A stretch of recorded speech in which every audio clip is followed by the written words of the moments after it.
Bismillahirrahmanirrahim. Assalamualaikum warahmatullahi wabarakatuh. Alhamdulillahirabbil alamin wassalatu wassalamu ala asrofil anbiya'i wal mursalin sayyidina Muhammadin wa ala alihi wa sahbihi ajmain. Pertama-tama, marilah kita panjatkan puji syukur kehadirat Allah Subhanahu wa taala yang telah melimpahkan rahmat, taufik serta hidayahnya kepada kita semua sehingga kita dapat berkumpul dalam acara sosialisasi PKM tahun 2023 dengan tema mewujudkan kreativitas unggul dan kompetitif sambut PKM 2024. Pada pagi hari ini dalam keadaan sehat walafiat tanpa kurang suatu apapun. Salawat serta salam kita haturkan kepada junjungan kita Nabi besar Nabi Muhammad SAW yang kita nantikan syafaatnya di yaumul qiyamah nanti. Amin amin ya rabbal alamin.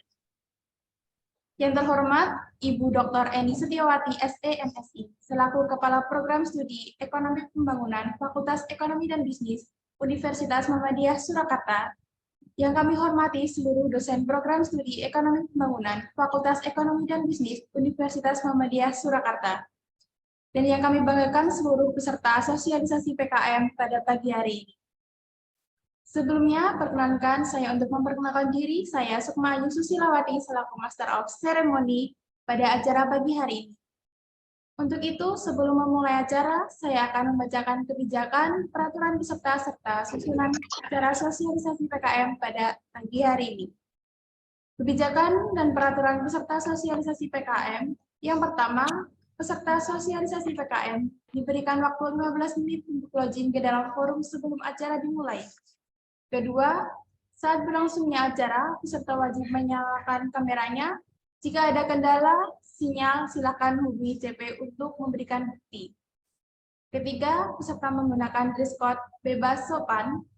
Keempat, format nama akun Zoom dituliskan nama lengkap.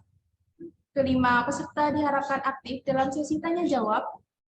Keenam, peserta resign atau langsung menuliskan pertanyaan di kolom komentar. Ketujuh, peserta dipersilahkan bertanya apabila moderator atau pembicara sudah mempersilahkan. Kedelapan, peserta diperbolehkan memberikan feedback kepada peserta lain atau pembicara. Kesembilan, peserta dilarang keluar masuk dari forum. Kesepuluh, peserta wajib menggunakan bahasa yang santun di dalam forum. Kesebelas, peserta dilarang makan saat acara berlangsung atau diperbolehkan minum. Dan yang terakhir, peserta dilarang spam chat, bercanda, serta memberikan emoticon atau kata-kata yang tidak perlu saat forum berlangsung. Selanjutnya, saya akan membacakan peraturan absensi. Yang pertama, peserta wajib mengikuti sosialisasi PKM dari awal sampai akhir. Kedua, peserta wajib mengisi absensi ketika acara berlangsung. Ketiga, link absensi akan dibagikan 15 menit sebelum acara berakhir dan akan ditutup ketika acara berakhir. Keempat, peserta yang ingin keluar dari Zoom meeting ataupun ada kendala, silahkan menghubungi CP yang tersedia dengan memberikan bukti yang jelas. Kelima, jika terkendala sinyal dalam pengisian absensi, bisa mengirimkan bukti mengikuti acara dari awal sampai akhir kepada CP yang tersedia. Baik, selanjutnya saya akan membacakan susunan acara sosialisasi PKM pada pagi hari ini. Ya, acara yang pertama, pembukaan. Kedua, pembacaan ayat suci Al-Quran. Ketiga, mendengarkan lagu Indonesia Raya dan Marsang Surya. Keempat, sambutan Kepala Program Studi Ekonomi Pembangunan. Kelima, pemaparan materi sosialisasi PKM. Keenam, sesi tanya-jawab. Ketujuh, penyampaian kesimpulan. Kedelapan, penyerahan kenang-kenangan dan sesi foto bersama. Dan yang terakhir, penutup. Memasuki acara yang pertama, yaitu pembukaan. Marilah kita buka acara pada pagi hari ini dengan bacaan basmalah bersama-sama. Bismillahirrahmanirrahim. Bismillahirrahmanirrahim. Memasuki acara yang kedua, yaitu pembacaan ayat suci Al-Quran yang akan dibacakan oleh Saudara Fernando Adi Prasetyo. Kepada Saudara Fernando dipersilahkan.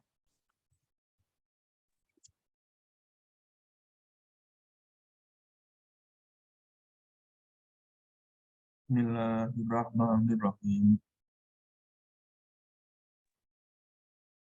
Alam yarau kam ahlakna min qablihim min qarnin makannahum fil ardi malam numakil lakum wa arsalna sama alaihim bidrara wa ja'alnal anhara tajri min tahtihim fa ahlaknahum bidunubihim wa ansa'na min ba'dihim qarnan akharin.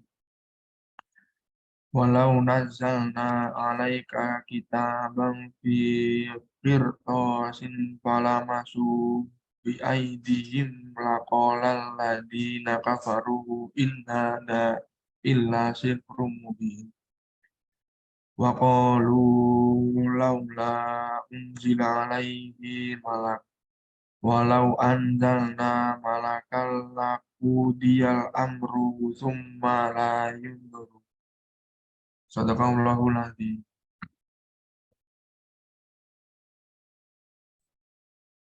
Terima kasih kepada Saudara Fernando yang telah membacakan ayat suci Al-Quran. Semoga dengan dibacakannya ayat suci Al-Quran dapat mendatangkan berkah dan menambah iman bagi kita semua. Amin. Amin ya Rabbal Alamin.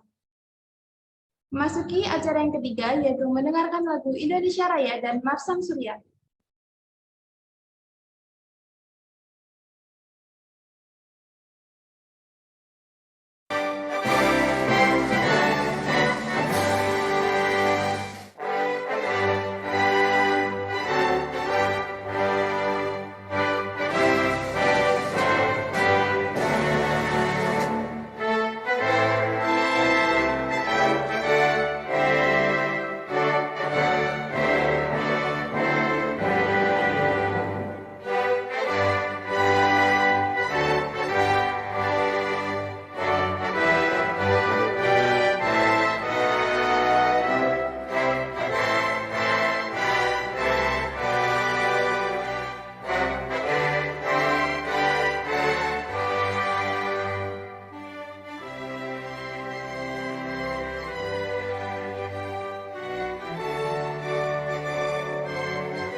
Untuk acara selanjutnya yaitu sambutan Kepala Program Studi Ekonomi Pembangunan yang diwakilkan oleh Ibu Winnie Perwitasuci, SEME. Kepada Ibu Winnie, kami persilahkan.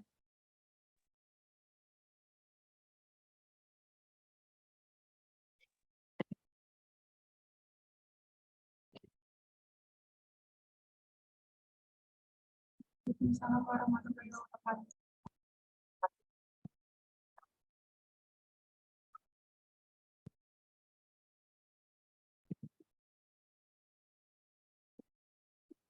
Kebetulan hari ini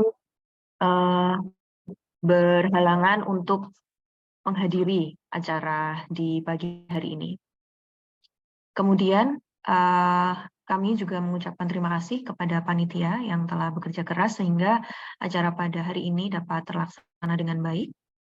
Kemudian selanjutnya, tidak lupa juga kami mengucapkan rasa terima kasih kepada narasumber kita pada hari ini, Ibu Risma Nur Rahmawati SSMA, yang bersedia untuk meluangkan waktu memberikan materi dan pengetahuan mengenai PKM.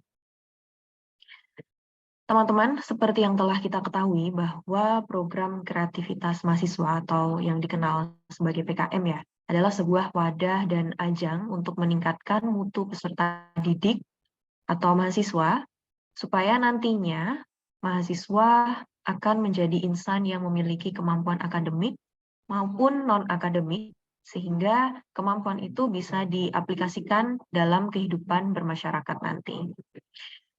Selanjutnya, menurut sepengetahuan saya, PKM 2023 sendiri ya, data terakhir yang saya baca ada sekitar 30 judul yang berhasil didanai oleh Kemendikbud untuk di UNIF kita, Universitas Muhammadiyah Surakarta.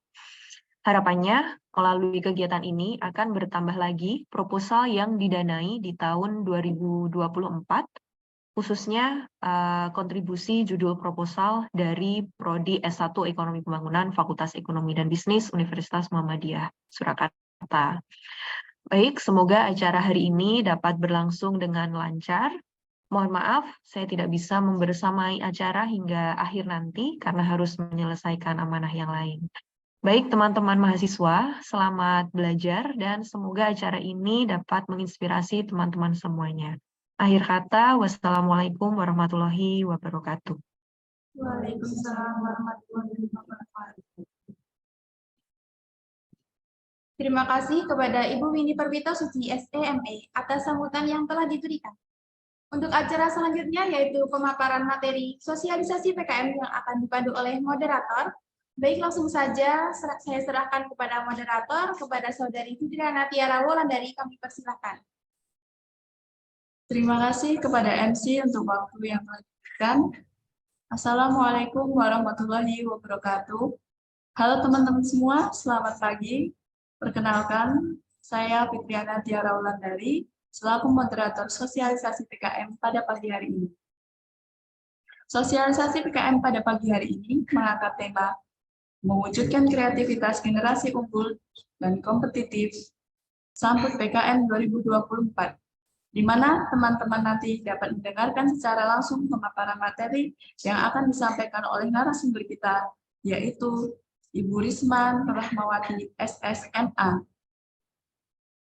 Sebelum memasuki sesi penyampaian materi, alangkah baiknya kita berkenalan terlebih dahulu kepada pembicara kita kali ini.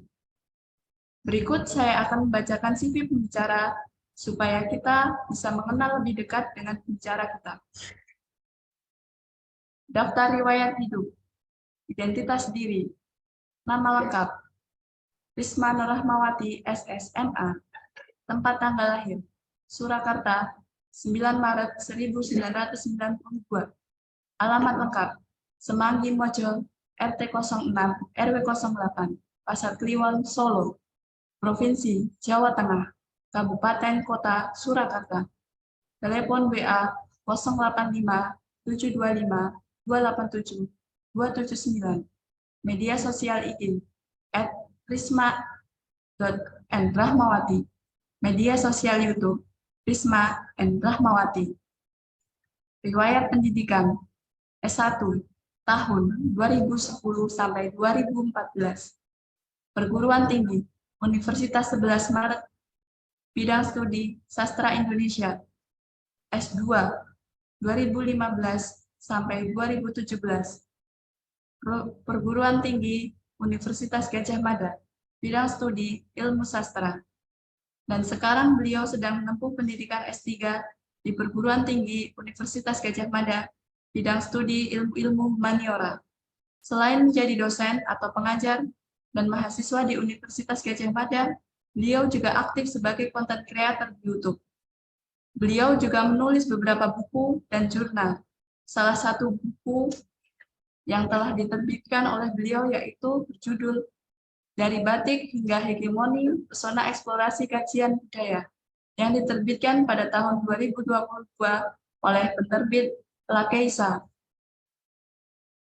Nah, itu tadi adalah CV dari pembicara kita. Untuk selanjutnya, sesi penyampaian materi. Langsung saja kita sambut pembicara kita pada pagi hari ini, yaitu Ibu Risma Nur Rahmawati, SSMA. Halo, selamat pagi Ibu Risma. Selamat pagi Mbak, apakah suara saya terdengar? Bagaimana kabarnya Ibu? Alhamdulillah luar biasa hari ini. Alhamdulillah. Baik, kepada Ibu Risma Nur Rahmawati, SSMA, waktu saya persilahkan.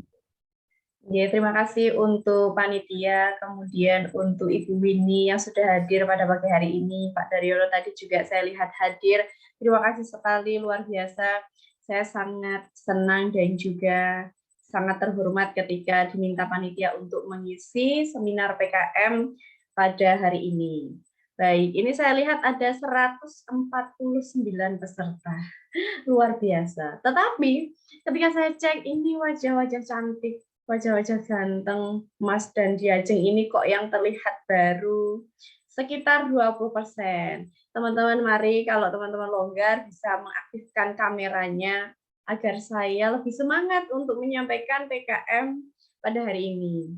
Sebelum saya sampaikan, saya mau tanya dulu, ini pesertanya dari semester berapa ya? Semester 4 OTW semester 5, Bu. Semester 4 jalan semester 5. Baik. Saya pikir teman-teman yang kemarin mengikuti mata kuliah saya, Bahasa Indonesia, sudah sedikit banyak mengenal tentang PKM. Kita juga sudah belajar membuat proposal PKM yang nantinya saya yakin teman-teman akan ajukan seleksi internal kampus yang akan segera diadakan biasanya bulan-bulan akhir November, Oktober, November, Desember. Kali ini saya mau mengulang lagi, mungkin ada beberapa hal yang teman-teman kemarin belum paham dan lain sebagainya nanti bisa ditanyakan. Baik Mbak, langsung ke slide selanjutnya. Tolong. Sebelum Bu Risma masuk ke materi, nah Bu Risma mau memberikan semangat dulu. Kenapa ya saya harus menulis PKM? Selain karena Bu, PKM itu wajib misalnya untuk soft skill Bu, untuk mata kuliah Bahasa Indonesia. Kira-kira tantangan apa sih atau hal apa yang membuat teman-teman yang hadir di sini sekitar 150 mahasiswa harus menulis PKM? Kalau teman-teman lihat di layar, Bu Risma sudah menyediakan gambar ya. Gambar apa itu? Yang sebelah kiri gambar apa?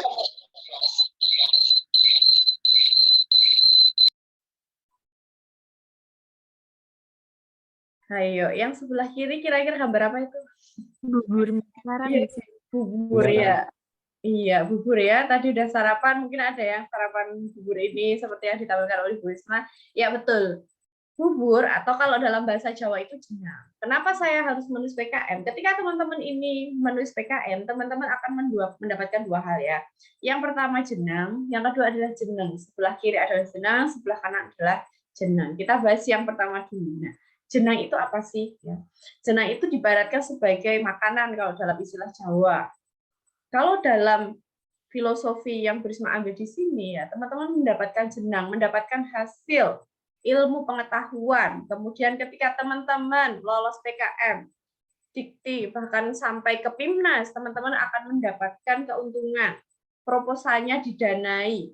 Sebesar berapa, Bu? Ya, sebesar nominal yang kamu ajukan. Selain itu ketika teman-teman bisa lolos sampai ke PIMNAS, ya seleksi internal, kemudian internal kampus, ya seleksi didikte kan, kemudian naik ke PIMNAS, nah, teman-teman mendapatkan dana. Uang ini kamu gunakan untuk merealisasikan program, entah itu PKM pengabdian masyarakat, kewirausahaan, karsa cipta atau apapun itu, dan kemudian sampai ke PIMNAS, setiap individu itu juga mendapatkan uang lagi, dapat jenang, dapat makanan, dapat ilmu pengetahuan, dapat pengalaman yang belum teman-teman dapatkan selain di PKM. Kemudian yang kedua, mendapatkan jeneng. Kenapa Bu Risma bisa mengatakan jeneng? Ketika teman-teman lolos PKM, bahkan sampai diseleksi dikti, sampai ke PIMNAS, teman-teman akan dikenal, oh Mbak Fristian misalnya, oh Mbak Fitriana toh, oh dia yang lolos PKM ya, PKM pengabdian masyarakat didanai. Mereka akan mengenalmu. Kamu akan mendapatkan kenalan, bukan hanya satu kampus UNS ya, tetapi nanti juga ada teman-teman dari UGM, teman-teman dari UNS misalnya, UMY dan lain sebagainya. Namamu akan dikenal. Dan ketika teman-teman nanti misalnya lulus, namamu ini ya, di CV-mu itu bukan hanya mahasiswa yang kuliah pulang, tetapi banyak prestasi yang kamu torehkan. Bukan hanya PKM, tapi kejuaraan yang lain dan lain sebagainya. Kamu mendapatkan nama di situ.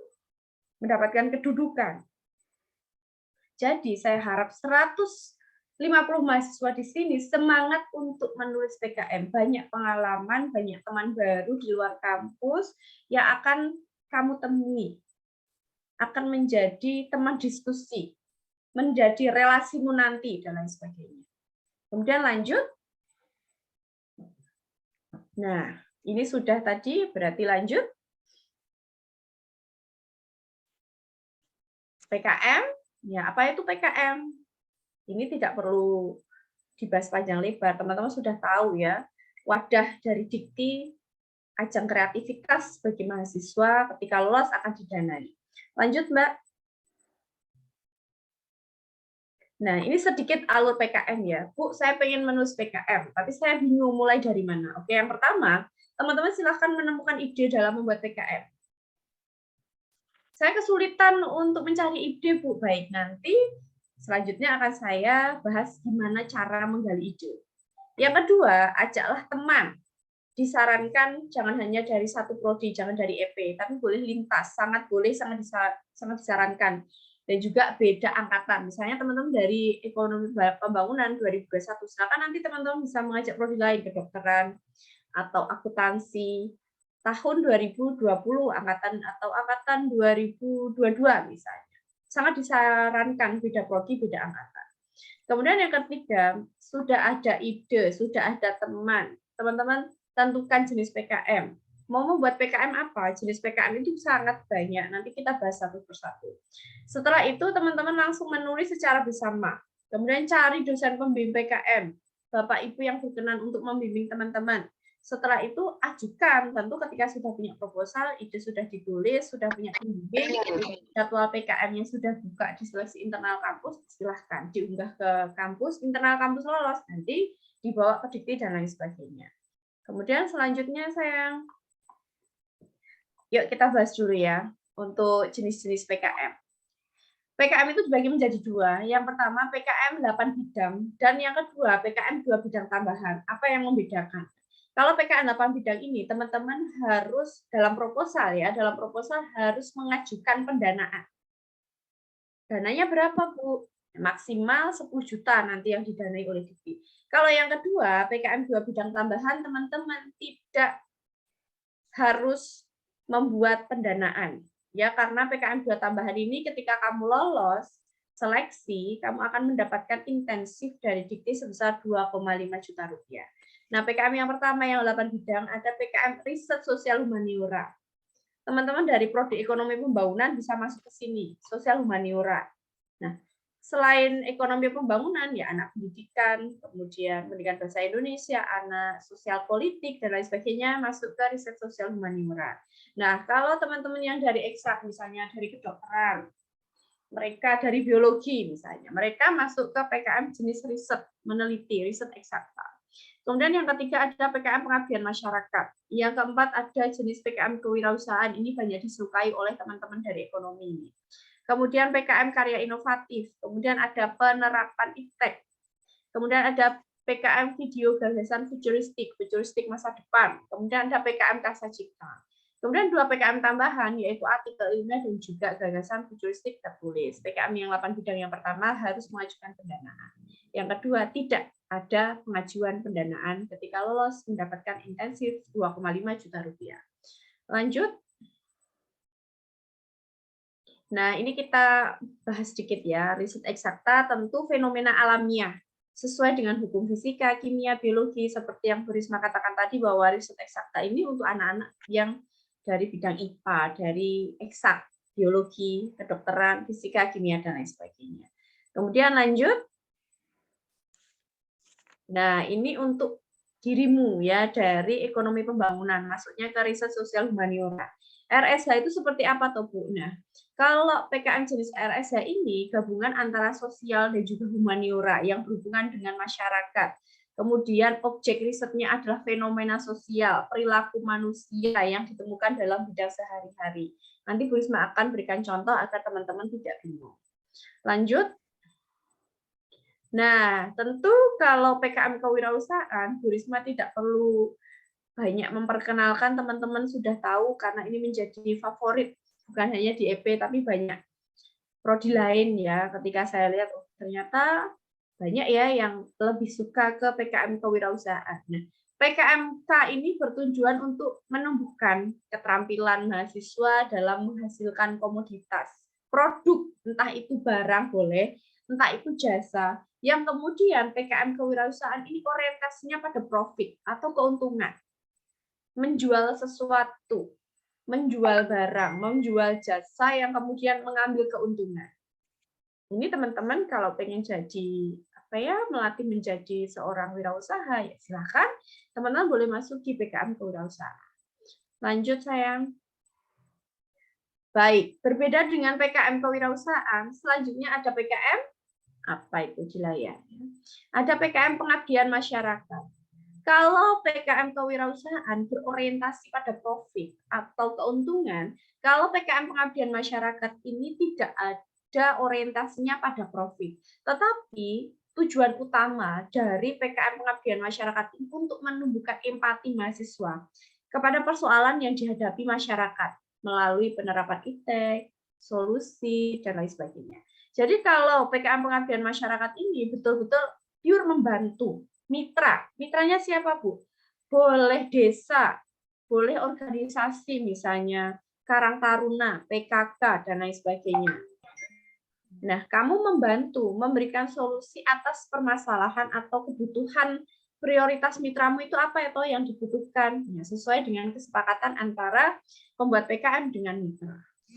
Kemudian lanjut, ada PKM iptek. Ini biasanya anak-anak teknik masuk di sini. Nah, ruang lingkup dari anak PI ya, penerapan iptek atau disingkat dengan PKM PI ini memberikan bantuan iptek kepada mitra program sebagai bentuk solusi atas permasalahan. Dan mitranya ini bukan mitra yang makro, yang PT, yang CV tidak, tetapi lebih kepada mitra-mitra yang bergerak di industri kecil, yang mikro, yang masih kecil, yang masih berkembang, industri rumahan, dan lain sebagainya.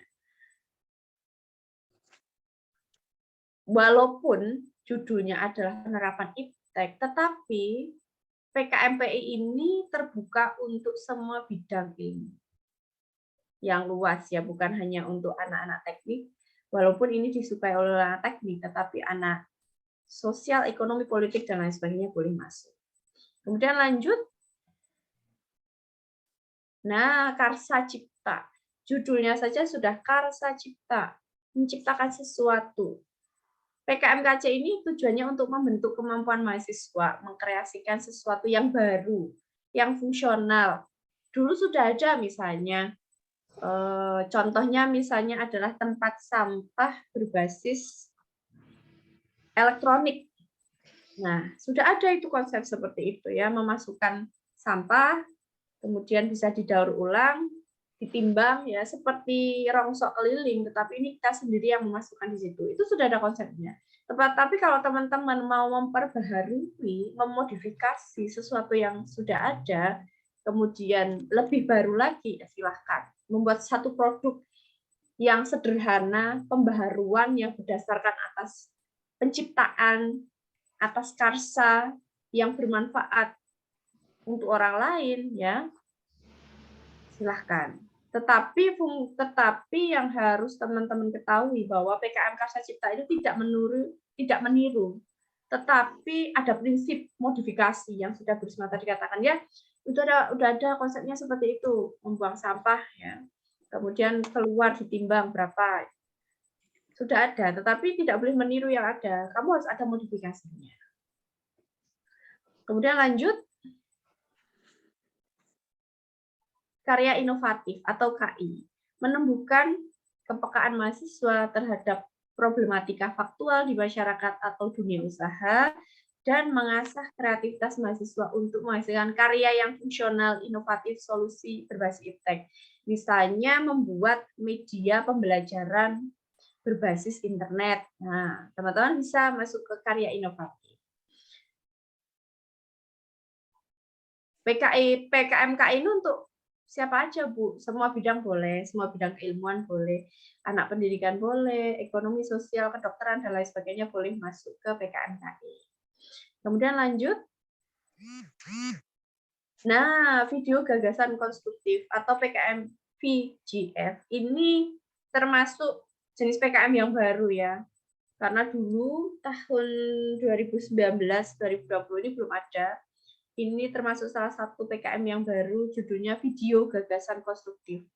Dari judulnya saja sudah ada, ya, video. Berarti teman-teman nanti membuat video yang kemudian diunggah ke YouTube, yang kemudian isu-isu yang dimunculkan adalah isu-isu yang berkaitan dengan isu nasional, misalnya korupsi, narkoba, NKRI, bahasa negara, bencana, konservasi, dan lain sebagainya. Kamu mau membuat solusi seperti apa dari masalah yang sudah ada ini yang kemudian diunggah ke video atau di YouTube. Lanjut. Gagasan futuristik tertulis, ya. PKM GFT. Dari judulnya, gagasan futuristik. Future itu apa tahu kalau dalam bahasa Inggris itu, ya, past, masa lalu. Future berarti masa depan. Nah, PKM GFT ini sebetulnya salah satu jenis PKM yang kemudian idenya itu merupakan imajinasi di masa depan, 5 tahun, 10 tahun kemudian. Bukan dalam jangka pendek, tetapi jangka panjang, karena namanya aja futuristik. Misalnya dulu waktu kita SD TK, kita belum pernah terbayang HP, tetapi ada satu orang yang membayangkan ketika kita teleponan, kita bisa melihat rupanya, atau wajahnya, atau seperti sekarang. Zoom ini mungkin dulu menjadi gagasan futuristik, gagasan masa depan. Nah, kemudian di era sekarang, kira-kira kamu punya ide apa untuk masa depan yang akan datang? 5 tahun, 10 tahun. Kalau kamu punya ide yang visioner, yang futuristik, nah silakan masuk ke GFT. Ya. Kemudian lanjut. Nah, ini PKM artikel ilmiah. Memberikan pengalaman mahasiswa menghasilkan karya tulis. Ini yang Bu Risma sampaikan tadi, ya, GFT dan juga AI itu tidak membutuhkan pendanaan karena hanya berbasis konsep pemikiranmu, idemu, yang ketika idemu lolos diseleksi, kamu akan mendapatkan intensif 2,5 juta rupiah. Nah, PKM AI ini program penulisan artikel yang bersumber dari hasil kegiatan akademik, bidang pendidikan, penelitian, atau pengabdian kepada masyarakat. Misal, studi kasus, praktek lapangan, teman-teman nanti semester depan misalnya KKN, nah itu bisa dijadikan sebagai atau diajukan ke PKM artikel ilmiah. Tetapi bukan tugas-tugas atau praktikum individual, perkuliahan, skripsi, atau tugas akhir, ya, tetapi boleh yang KKN, tugas lapangan, pengabdian masyarakat, studi kasus, dan lain sebagainya. Kemudian lanjut. Nah, ini contoh-contoh judul PKM, ya, yang lolos kemarin 2023 di internal kampus. Teman-teman nanti bisa ngintip-ngintip, bisa cek-cek. Oh, ternyata yang disukai oleh tim seleksi itu yang judulnya seperti ini, ya. Kemudian, oh, PKM kewirausahaan itu judulnya yang sudah ada judul ABC, berarti saya nggak boleh lagi membuat judul yang itu. Kemudian, ini sedikit tips untuk teman-teman, ya. Semenjak saya dulu kuliah S1, PKM ini sudah ada. Dulu saat saya kuliah, saya juga ikut PKM dan juga lolos. Kalau dulu ketika teman-teman membuat PKM kewirausahaan, produk makanan minuman itu masuk apa ya? Produk makanan minuman itu masih diterima lah. Tetapi kalau sekarang, usahakan jangan produk makanan dan minuman ketika membuat PKM, tetapi kamu bisa lari ke produk obat misalnya, produk jasa misalnya, produk-produk untuk hewan misalnya.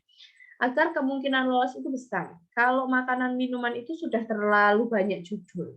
Kecuali memang kamu punya gagasan yang sangat bagus terkait produk makanan atau minuman, ya silakan. Misalnya kemarin ini saya baca di kedokteran itu membuat produk permen jelly untuk gigi ompong anak-anak. Itu lolos. Nah, silakan. Itu kan seperti, oh dulu belum ada, benar-benar belum ada. Ini produk makanan, tetapi memang gagasannya bagus menggunakan bahan yang belum pernah ada sebelumnya, ya silakan. Lanjut, sayang. Lanjut slide-nya. Nah, ini Bu Risma sedikit memberikan contoh-contoh judul PKM yang lolos ya, seleksi internal ya. Yang pertama, lotion tabir surya dari kulit pisang raja sebagai upaya pemanfaatan sampah organik menjadi barang dengan nilai jual yang tinggi. Jadi, membuat lotion tabir surya dari apa? Sampah organik. Apa itu? Kulit pisang raja. Judul yang kedua, ekstrak biji blackcurrant sebagai terapi potensial penumbuh rambut anak usia 5 sampai dengan 10 tahun. Kalau tadi Bu Risma contohkan permen punya anak untuk gigi anak yang ompong, pengobatan gigi anak yang ompong. Nah, kalau ini untuk terapi penumbuh rambut anak-anak yang usia 5 sampai dengan 10 tahun misalnya rambutnya kok tipis. Nah, dia mengusulkan PKM ini ya. Ada ekstrak biji blackcurrant. Kemudian yang ketiga, Zero Plastic Revolution. Pembuatan sendok dan garpu dari singkong sebagai solusi modern mengurangi sampah plastik. Oke. Kadang-kadang kalau kita beli makanan yang dibungkus bak pulang itu, sendok garpunya kan dari plastik. Itu kan menjadi sampah yang susah untuk terurai, butuh puluhan tahun ya untuk menguraikan sampah plastik. Nah, ini kelompok ini mengusulkan Zero Plastic Revolution, jadi membuat sendok tapi dari singkong. Nah, ini unik. Yang keempat, contohnya efektivitas ekstrak daun putri malu atau Mimosa pudica terhadap ductal carcinoma in situ. Ini anak kedokteran ya. Riset eksakta dia ini pasti dari judulnya sudah kelihatan. Efektivitas yang mencari tahu, meriset, mencari tahu jawaban apakah daun putri malu ini. Nah, untuk ductal carcinoma gimana reaksinya? Kemudian yang kelima sama juga ini riset eksakta dari anak kedokteran. Nanti lebih lanjut lagi silakan itu diklik webnya, sudah keluar semua judul yang lolos seleksi internal kampus dari semua prodi. Lanjut. Nah, ini yang perlu diperhatikan sebetulnya ya. Ketika teman-teman menulis PKM itu merupakan salah satu jenis karya tulis ilmiah. Karya tulis ilmiah itu contohnya apa, Bu Risma? Banyak. PKM, skripsi, tesis, disertasimu, ya. Jurnalmu itu termasuk karya tulis ilmiah. Ketika menulis karya tulis ilmiah, yang perlu diperhatikan adalah aturan penulisannya. Ketika kamu nanti sebelum sudah menulis jurnal, perhatikan jurnal itu idealnya berapa lembar. Rata kanan, kiri, atas, bawah, spasinya berapa. Skripsi juga sama, susunannya seperti apa. Nah, PKM pun juga memiliki ketentuan. Ini yang kadang-kadang disepelekan oleh teman-teman mahasiswa ketika saya masuk di kelas, kemudian kita sudah beberapa minggu konsultasi tentang PKM, dari mengajukan judul, nanti kerjakan bab 1 ke bab 2, bab 3, sampai teman-teman selesai. Yang seringkali terlewat adalah format. Padahal format ini menjadi sesuatu hal yang sangat penting. Saya punya teman ya, dosen yang luar biasa di BBSI, Bu Laili, beliau ini adalah salah satu tim seleksi internal kampus. Ketika beliau menjadi tim seleksi internal PKM, dia sampai membawa penggaris, diukur logonya, terlalu besar atau tidak, sampai begitu. Rata kanan, kiri, atas, bawah, jumlah halaman PKM itu maksimal berapa, kemudian spasinya berapa, itu perhatikan. Eman-eman kalau ternyata judulmu itu bagus, Mbak. Tetapi Tapi gara-gara masalah format yang tidak sesuai dengan ketentuan PKM membuat kamu tidak lolos. Mas dan juga Mbak. Kemudian begini. Format ketentuan PKM biasanya setiap tahun itu akan ada pedoman yang baru. 2023 yang lama. Ada pembaruan nih ya. Saya dulu tahun 2019. Mahasiswa boleh membuat akronim ketika membuat judul dalam PKM. Misalnya Jisamsu, jilbab syar'i menyusui, itu boleh. Nah, setelah 2019 itu sudah nggak boleh lagi ada akronim. Kemudian jumlah kata judul itu maksimal 20 kata. Jadi ketika membuat judul itu harus dihitung. Misalnya pemanfaatan singkong apa tadi? Bulannya mana? Sendok dan lain sebagainya. Nah, kamu Buah mana buah? Buah. Kamu cepat tuh. jangan sampai lebih dari 20 kata.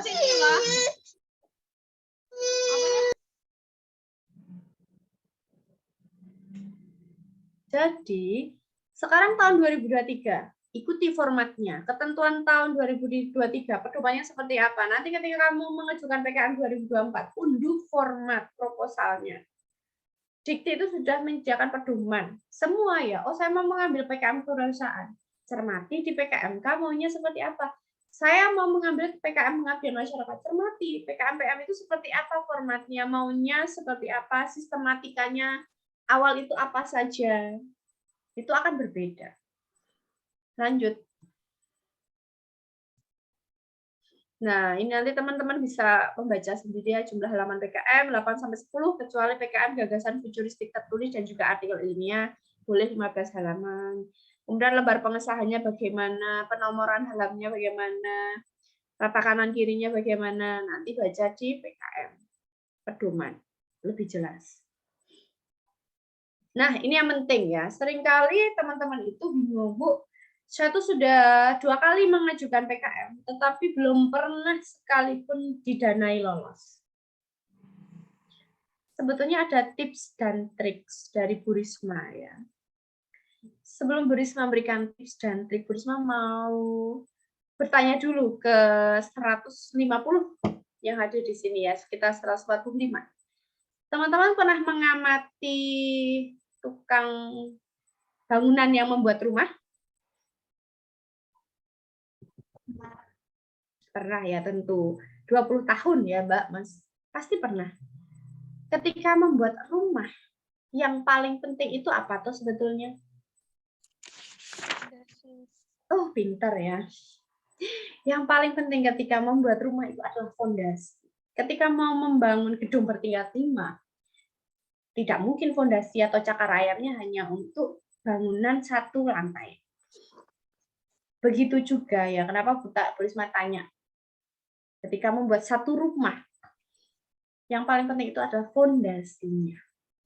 Sama juga ketika membuat karya tulis ilmiah, termasuk PKM, yang paling penting itu ada fondasinya.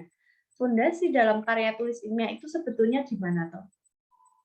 Kalau Bu Risma boleh katakan, ketika kamu mengajukan judul jurnal atau judul skripsi atau judul PKM kepada dosen pembimbing, yang pertama kali dibaca adalah judul dan juga latar belakang masalah. Karya tulis ilmiah itu sebetulnya fondasinya itu ya. Judul dan latar belakang masalah. Ketika judulmu bagus, tim seleksi PKM akan melanjutkan pembacaan pada latar belakang masalah. Kalau 2 ini bagus, latar belakangnya sudah mewakili keseluruhan isi dari karya tulismu, nah, mereka akan melanjutkan membaca sampai akhir. Karena ribuan ya, beliau-beliau ini, tim seleksi ini membaca PKM ini ribuan. Yang dibaca pertama kali judul dan latar belakang. Ketika judul latar belakangnya menarik, baca lagi. Wah, ini cocok lolos. Tapi kalau dari judulmu dan juga latar belakangmu sudah jelek, ya, tidak ada landasan teoritis yang jelas, misalnya copy paste dari internet, bagaimana mau lolos? Buatlah judul yang menarik. Latar belakangnya merupakan wakil dari keseluruhan isi. Ini adalah fondasi dari menulis karya tulis ilmiah, bukan hanya PKM. Yang kedua, bagaimana Bu saya biar lolos PKM ini ya? Tentu ketika judulnya harus menarik, berarti judulnya juga belum pernah diajukan sebelumnya. Sebelum-sebelumnya belum pernah ada. Kalau sudah pernah ada kan tim juri akan mikir, loh ini kan kemarin saya sudah menyeleksi ini, kok ada judul ini lagi? Berarti kan nggak ada pembaharuan. Yang kedua, ketika kamu mengajukan PKM, silahkan sesuaikan format dari Ristek Dikti. Dibaca, baca. Ikro ya, bacalah, dibaca. Itu penting. Kalau ya tahun 2024 sudah ada pedoman baru, baca ya pakai pedoman 2024. Karena ini belum ada, nanti kalau Oktober, November, Desember pembukaan seleksi internal, ya berarti kamu masih pakai tahun 2023. Kalau kamu lolos di Diktinya tahun 2024 dan Dikti sudah mengeluarkan pedoman yang baru tahun 2024, revisi dong yang 2023 ini. Barangkali ada perbedaan. Kemudian yang ketiga, agar lolos. Ini saya sering bilang, gunakan gambar atau visualisasi yang menarik. Maksudnya gimana, Bu? Misalnya tadi, ada satu PKM yang lolos seleksi internal, membuat sendok dari singkong. Coba. Saya selalu katakan, kamu punya desain apa, konsep apa, ide apa, gambarlah. Di Canva boleh, di Corel boleh, di Picado. Kemudian letakkan di dalam proposal PKM-mu. Jadi ketika tim juri melihat, wah bagus ya, oh ternyata mau membuat tong sampah mesin. Nah itu seperti apa, cara kerjanya bagaimana, nah itu dibuat desain yang menarik. Ini akan, mohon maaf ya, ini akan membuat kemungkinan besar PKM-mu akan lolos. Digambar. Mau membuat tas dari apa misalnya? Bahan bekas ya digambar. Kemudian lanjut.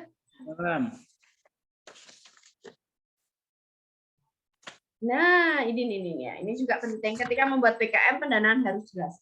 Dikti itu tahun ini kan 10 juta maksimal ya. Ketika membuat pendanaan silahkan yang realistis lah. Jangan melebih-lebihkan. Ketika membuat proposal tak dananya tak lonjak weh tak akai misalnya. Di situ memerlukan pembelian kompor gas. Kompor gas ditulis 1,5 juta itu kan nggak realistis. Dana itu harus jelas, harus realistis. Bu, saya kan belum, ini kan masih rancangan proposal, Bu. Saya kan juga belum tahu harga kompor gas berapa, harga apa itu benang jahit berapa. Ya, teman-teman sekarang kan bisa cek di Lazada, Shopee, Tokopedia. Oh, dicari harga rata-ratanya segini. Jangan sampai melebih-lebihkan. Ini akan menjadi kecurigaan ya. Wah, ini membuat PKM untuk mengambil batin yang lanjut, ini yang teman-teman juga sebelah Mbak. Nah, bagaimana agar lolos PKM? Tentu menggunakan bahasa Indonesia sesuai ejaan bahasa Indonesia. Misalnya, teman-teman tadi saya mendengar ya, moderator tadi mengatakan absensi. Betul nggak absensi? Yang betul absensi atau presensi. Kalau hadir itu namanya present, kehadiran, presensi. Silakan presensi dulu, bukan silakan absensi dulu. Ini yang salah tetapi dilakukan oleh banyak ya. Banyak orang dan kemudian ya karena sudah terbiasa menggunakan absensi itu ketidakhadiran. Kalau dikatakan absensi, absensi dulu kamu tanda tangan, berarti kamu tidak hadir sebetulnya itu. Yang betul apa? Presensi. Kemudian yang betul kata sistem atau sistem. Yang betul sistem. Yang betul nih, anak ekonomi coba, utang atau hutang? Utang. Nah, yang betul utang. Yang betul omset atau omzet sesuai dengan KBBI. Omzet. Nah, yang betul pakai Z, bukan pakai S. Kemudian ya masih banyak contoh-contoh yang begitu. Nah, ini pentingnya menggunakan kamus ya, tinggal unduh di dalam gawaimu atau HP-mu. Kemudian menggunakan bahasa sesuai dengan kaidah, kapan menggunakan tanda titik, tanda koma dan lain sebagainya. Ini juga akan dilihat. Subjek, predikat, ketika membuat kalimat itu minimal pakai subjek, ada subjeknya, ada predikatnya. Itu bahasa Indonesia seperti itu. Ada objek, ada pelengkap keterangan atau enggak ada, enggak masalah. Yang penting subjeknya jelas, predikatnya ada. Nah, itu tips-tips agar lolos PKM. Lanjut.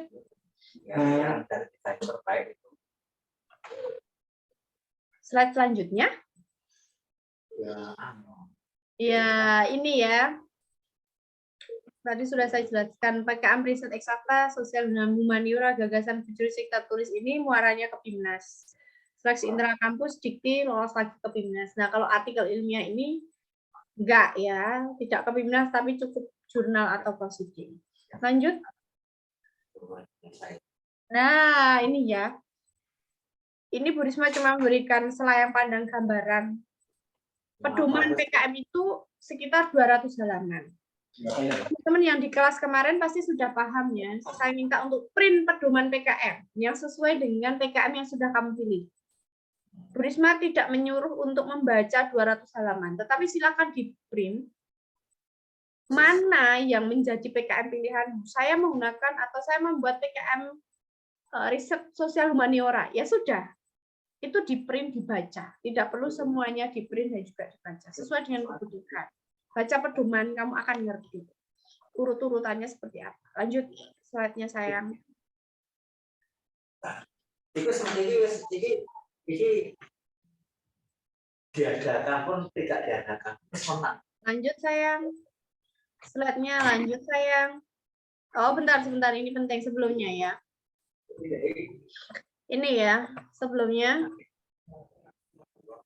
Slide sebelumnya. Oke, ini ya. PKM yang harus sesuai dengan bidang ilmu itu riset eksakta, riset sosial humaniora, penerapan iptek, karsa cipta, dan artikel ilmiah. Maksudnya begini. Kalau teman-teman saya mengajar juga di agama Islam, PKM artikel ilmiah, artikelnya ini juga harus mengarah ke bidang-bidang agama. Kalau teman-teman di bidang ekonomi, berarti PKM artikel ilmiahnya ini harus mengarah ke bidang-bidang ekonomi. Ekonomi makro, ekonomi mikro, kemudian apapun itu ya, ke bank syariah misalnya, pembahasannya seperti itu.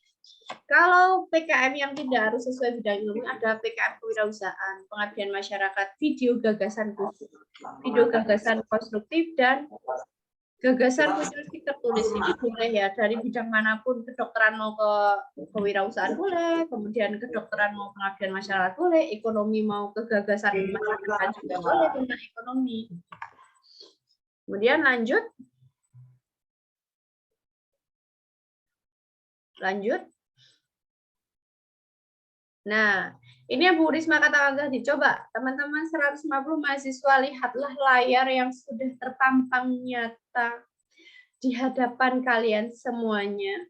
Entah itu di laptop ataupun di HP. Kenapa Bu Risma mengatakan bahwa pedoman itu penting? Karena sistematika dalam penulisan proposal PKM itu berbeda-beda. Coba kita bandingkan ya. Riset eksakta dengan kewirausahaan. Atau riset sosial humaniora aja lah teman-teman dari nanti kan ke RS saya. Riset sosial humaniora ke PKM kewirausahaan. Nih. Bab 1 itu coba perhatikan yang di layar. Ayo jangan ngelamun, jangan lihat atas aja ya. Jangan disambi tangannya berselancar ke TikTok, ke Instagram dan lain sebagainya. Perhatikan. PKM riset sosial humaniora RSH. Bab 1 itu pendahuluan. Oke, kita bandingkan dengan PKM kewirausahaan sama, bab 1 itu pendahuluan. Tapi coba ke riset sosial humaniora bab 2 itu tinjauan pustaka. Tinjauan pustaka itu apa toh, Bu? Namanya meninjau itu melihat. Melihat apa, Bu? Melihat penelitian terdahulu yang memiliki objek kajian atau teori yang sama dengan yang akan kamu lakukan sekarang, yang kemudian fungsi dari tinjauan pustaka ini adalah menginformasikan kepada pembaca atau tim penyeleksi bahwa PKM atau karya tulis ilmiah yang kamu kerjakan itu berbeda dengan sebelumnya. Objeknya sama, misalnya begini. Saat ini Bu Risma mau mengerjakan disertasi menganalisis novel dari Hanum Salsabila Rais. Yang menganalisis objek kajian yang sama dengan Bu Risma. Hanum itu banyak seluruh Indonesia. Objeknya sama, tetapi masalah yang akan diteliti berbeda. Misalnya Bu Risma dari pandangan pasca kolonial. Orang lain dari pandangan feminis, orang lain dari pandangan metode belajarnya, orang lain dari pandangan tentang apapun itu ya, berbeda. Nah, kalau kita lari ke PKMK, bab 2 itu bukan tinjauan pustaka, tetapi gambaran umum rencana usaha. Tadi kan Bu Risma katakan, PKMK itu orientasinya pada profit, keuntungan. Entah itu barang atau jasa. Di bab 2 ini kamu cerita, oh saya itu mau membuat usaha ini. membuat sendok dari singkong. Gambarnya seperti ini, visualisasinya seperti ini ke bab 2. Ini loh yang Bu Risma katakan tadi, cermati, baca pedoman. Ketentuannya seperti apa? Jangan malas membaca. Kalau mau kamu malas membaca, susah ya itu ya. Konsepnya bagus, tetapi kamu tidak memperhatikan sistematika, tidak memperhatikan aturan PKM, ya kamu sendiri yang lanjut.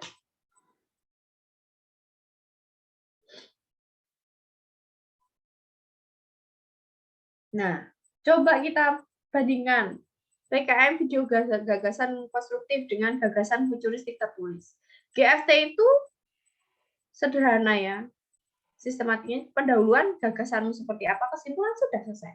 Tapi kalau video gagasan konstruktif, selain membuat video juga membuat proposal yang isinya bab 1 itu pendahuluan. Yang kedua, skenarionya seperti apa, skenario kontennya seperti apa, langkah-langkahnya. Kamu seperti sutradara misalnya. Bab 3 tahap pelaksanaan, bab 4 ada biaya dan jadwal kegiatan. Nah, ini yang perlu diperhatikan teman-teman, sistematika. Di dalam pedoman itu sudah ada. Tinggal kamu membacanya, terapkan pada proposal. Lanjut. Nah, nanti baca sendiri, lanjut. Oke. Cara menemukan, ya ini mahasiswa ini seringkali susah menemukan ide. Yuk, sebelum saya mau menjelaskan ini, saya mau menampilkan YouTube dulu. Tolong Mbak, nanti izinkan Ibu untuk yang berbagi layar ya. YouTube.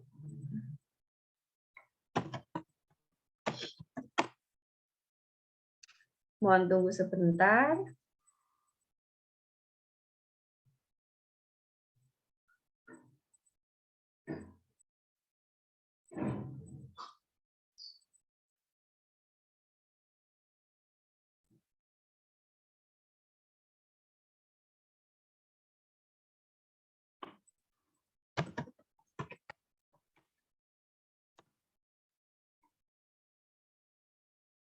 Nah, Ibu mau membagikan layar, sayang, tolong diizinkan ya.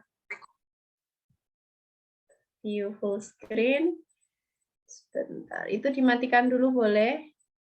Ini Ibu belum dijadikan apa ini? Dijadikan host atau co-host biar bisa membagikan layar. Oh, sudah, alhamdulillah. Yuk, 150 mahasiswa. Teman-teman lihat video ini. Ini contoh biar teman-teman nggak ngawang-ngawang kayak apa sih ya PKM ya judulnya, biar ada ide. Ini PKM gagasan futuristik konstruktif dulu GFK namanya, sekarang GFT gagasan futuristik tertulis ya. Industri Innovation and Infrastructure ya, Helm Airbag pintar untuk pengendara sepeda. Kita tunggu sebentar.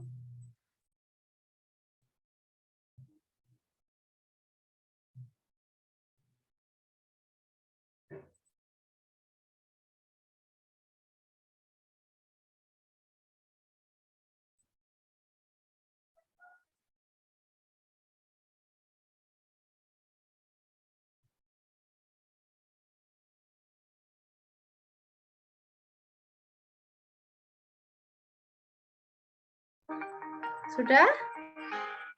Terdengar? Silakan disimak ya. Kegiatan olahraga yang dimiliki oleh banyak orang, baik itu lansia, remaja, maupun anak-anak.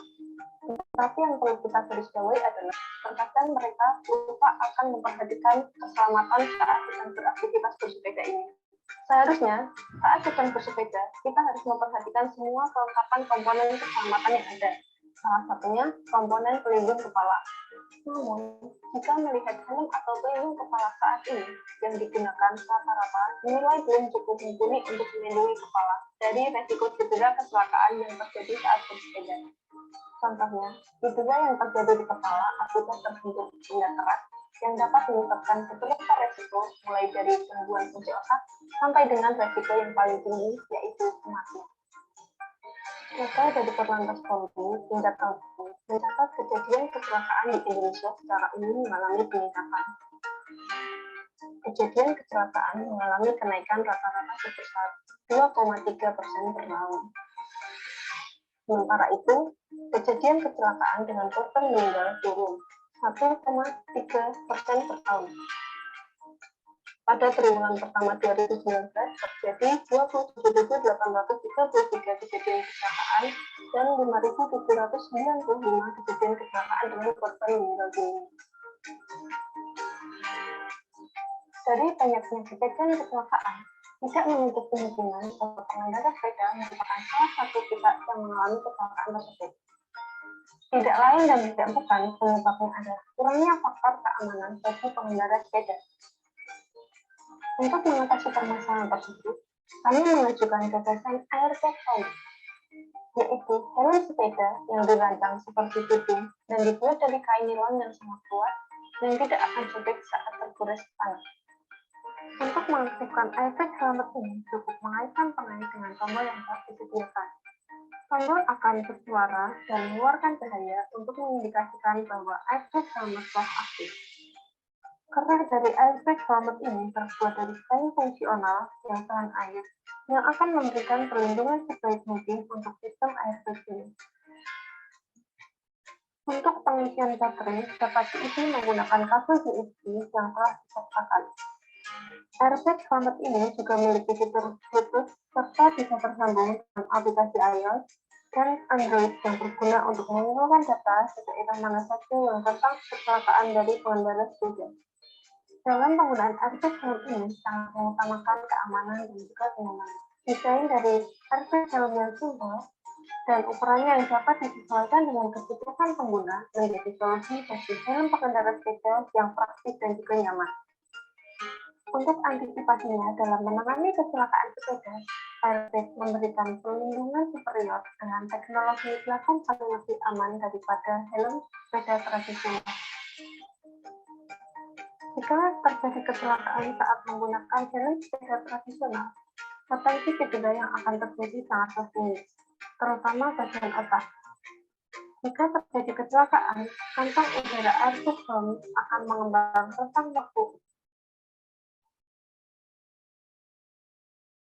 Oke, terdengar tadi? Terdengar, Ibu. Tapi walaupun agak ketinggalan ya. Tadi idenya tentang apa? Ada yang tahu? Idenya tentang apa?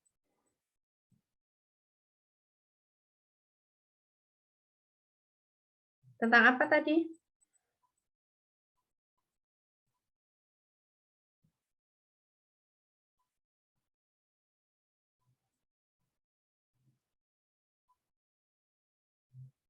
Tadi membuat apa ya? Yang dari UMS, dari gagasan futuristik tertulis tadi membuat apa sebetulnya?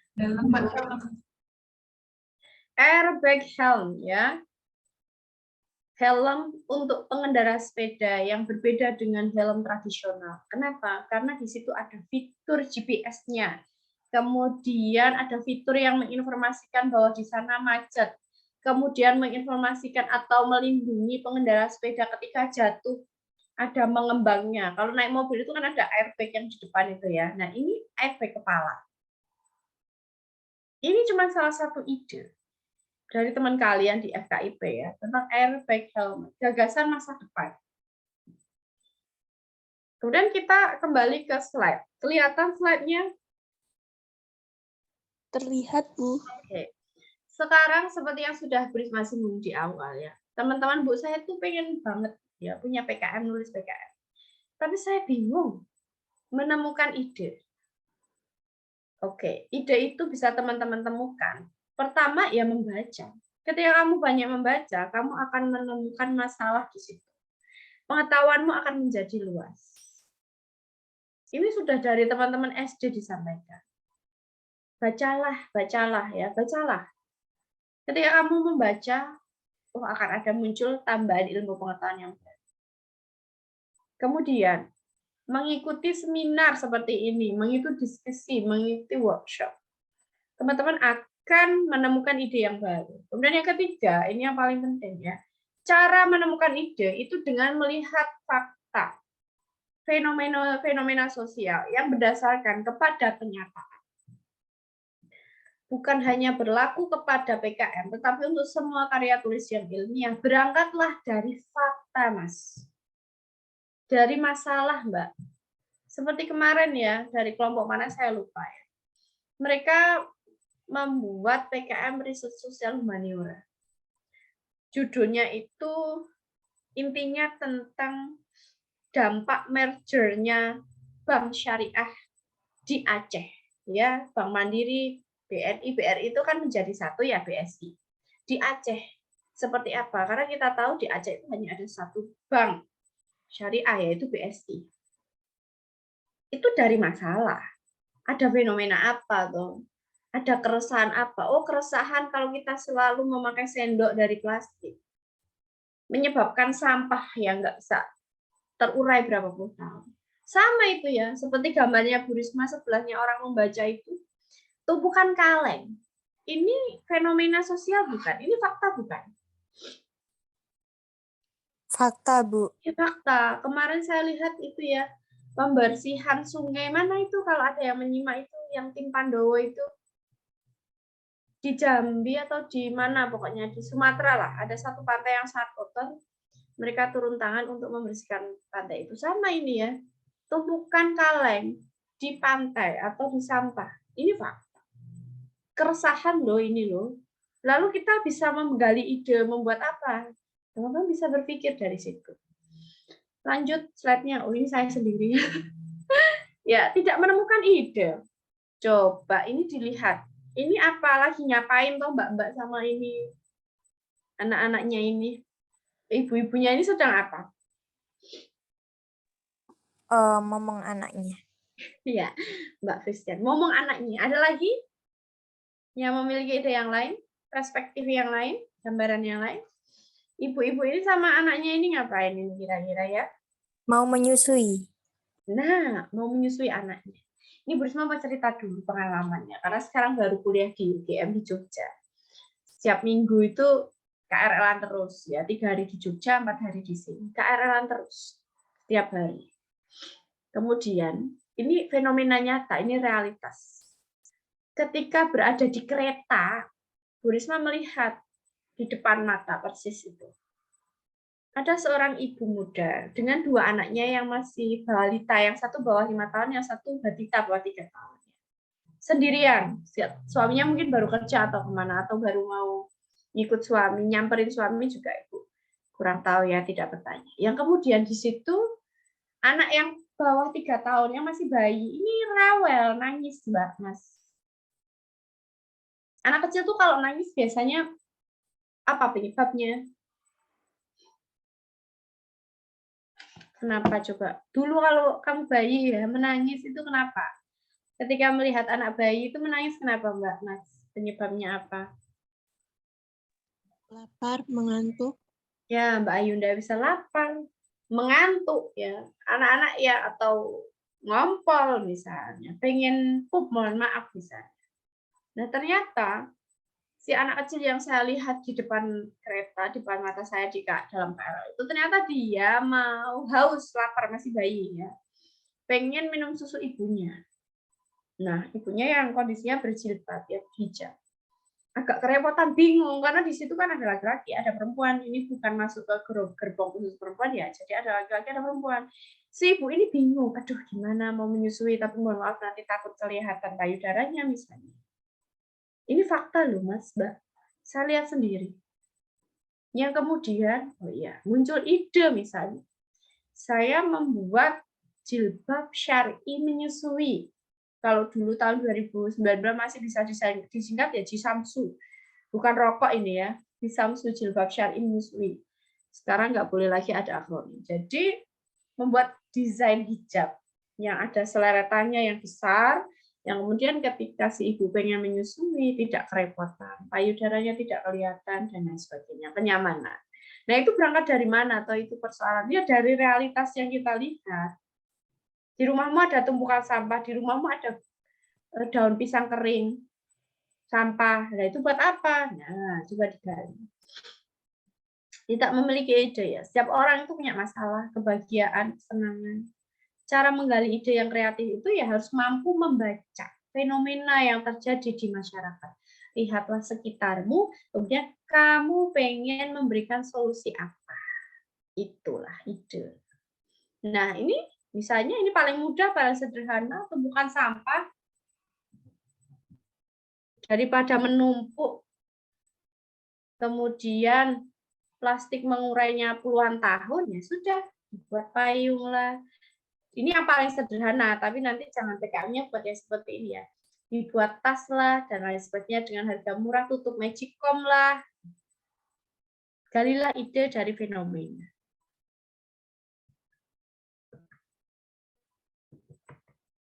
Bu Risma, waktunya masih berapa lama, Mbak?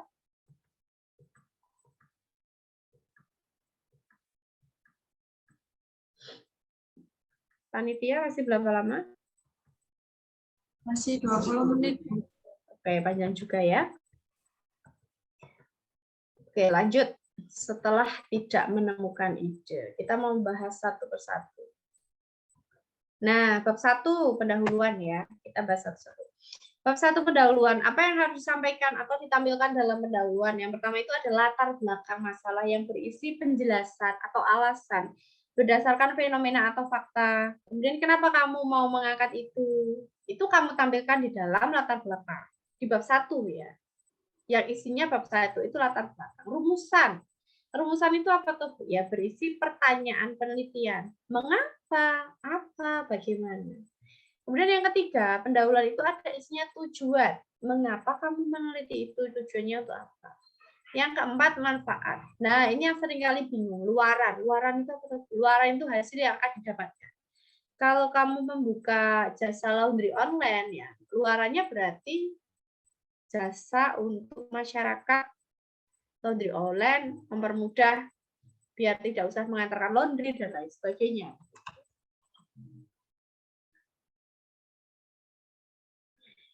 Oke, pendahuluan latar belakang dalam karya tulis ilmiah PKM itu ya, bukan hanya PKM tapi semua latar belakang dalam karya tulis ilmiah, skripsi, jurnal, tesis, disertasi. Berangkatlah yang pertama-tama itu adalah mengungkapkan fenomena yang terjadi di masyarakat dan itu adalah fakta. Jangan ya sekali-kali mahasiswa menggunakan sistem cocok logi. Aduh, saya kok taunya teori ini. Masalahnya saya ada-adakan misalnya, atau saya punya masalah ini, tapi solusinya saya belum tahu ya, tak cocok-cocok logi aja.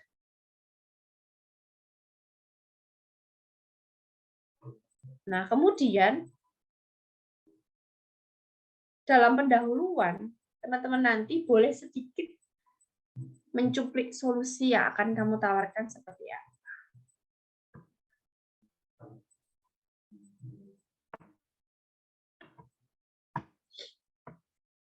Oke, mencari fenomena yang terjadi, mengamati adanya gambar, adanya fakta apa, kemudian tawarkan solusi. Nah, ini contoh dari latar belakang ya. Masalahnya apa toh ini? Oh, sampah plastik merupakan salah satu masalah yang dihadapi berbagai negara. Jenis sampah ini sulit terurai dan lain sebagainya. Itu fakta nggak? Ya fakta.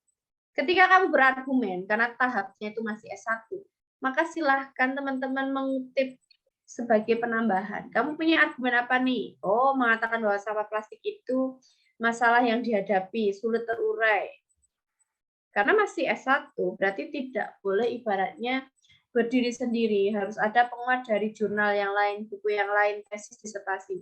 Jangan ambil dari internet ya. Ini sering saya wanti-wanti, jangan ambil dari internet. Karena tidak bisa diminta pertanggungjawabannya. Pertanggungjawabannya itu, aduh ya, kalau di internet itu nggak tahu dari mana. Cari jurnal ya, jurnal yang terindeks, jurnal yang kredibel. Seperti itu ya yang Bu Risma anak panah ya. Oh, sampah plastik itu sulit terurai menurut kamu. Kemudian ini juga dikatakan oleh hakim di jurnalnya tahun 2019 halaman 11. Kemudian tawarkan solusi di paragraf-paragraf akhir. Solusi ini apa? Nah, dari sampah plastik itu maka muncullah inovasi tong sampah penghancur sampah plastik. Coba dilihat layarnya. Yang Bu Risma tanda panah itu solusinya seperti apa? Nah, ini memunculkan tong sampah penghancur plastik. Gambarnya seperti ini. Contoh PKM. Penghancur sampah plastik. Ya. Tinjauan pustaka, ini tadi Bu Risma sudah katakan, meninjau, melihat, merupakan pengajian sumber ilmiah berdasarkan topik atau teori, berdasarkan objek atau teori. Tinjauan pustaka atau literature review, ya, memberikan gambaran pengetahuan yang ada saat ini, yang kemudian menginformasikan bahwa penelitian yang akan kamu lakukan berbeda dengan yang sebelumnya.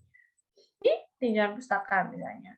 Kalau dalam PKM itu ya, tinjauan pustaka itu bukan hanya meninjau penelitian terdahulu yang memiliki objek atau teori yang sama. Tapi kalau dalam PKM ini, di PKM jenis riset, itu tinjauan pustaka itu juga menjabarkan teori yang akan kamu gunakan untuk menyelesaikan risetmu atau penelitian.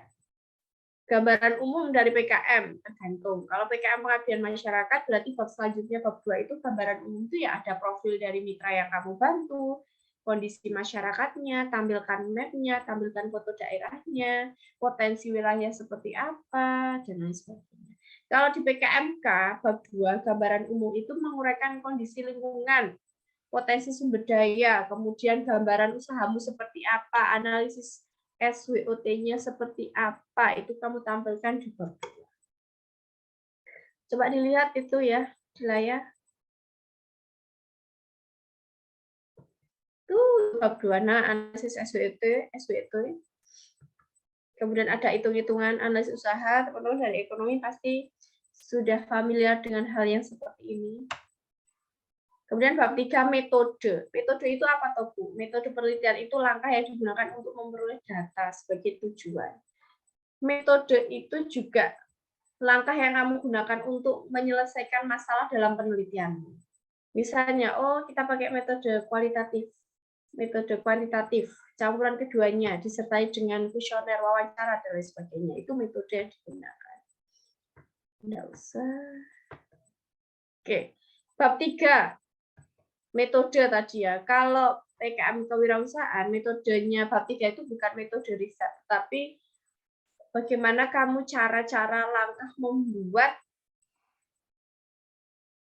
produk yang ingin kamu jual atau jasa yang ingin kamu jual. Misalnya mau membuat tadi ya sendok dari singkong. Langkahnya ya menyiapkan singkong, soda api, arang, mesin pencetak, misalnya alat penyaring dan lain sebagainya.